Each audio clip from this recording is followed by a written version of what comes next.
In today's video, I am going to teach you how to manage notifications on Pepperstone. Start by making sure you are already logged in to your Pepperstone Trader platform.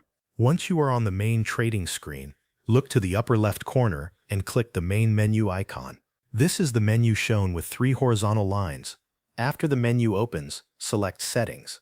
This will open the Settings window, where you can control different platform preferences. On the left-hand side of that window, you will see a sidebar with several options. Click Notifications to open the Notification Settings section.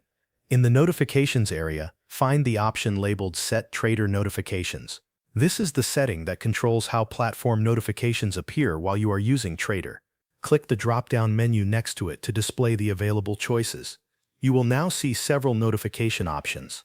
These include Show All, Show Last Only, Show Errors Only, and Turn Off. Choose the option that best matches how much information you want to receive from the platform. If you select Show All, the platform will display every notification. If you choose Show Last Only, only the most recent notification will remain visible. If you select Show Errors Only, you will only see messages related to problems or system errors.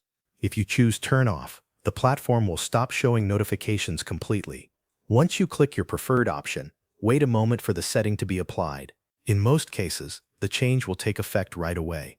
After that, close the settings window to return to the main platform view.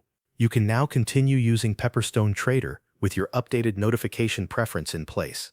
To make sure everything has been set correctly, take a quick look at how notifications appear during normal platform activity. This will help you confirm that the selected option is now active. Managing notifications is a simple way to make the platform feel more comfortable and less distracting, especially if you want to control how much information appears while you trade. By adjusting this setting, you can keep your workspace aligned with your personal preferences and trading style. Thanks for watching. That covers everything you need to know.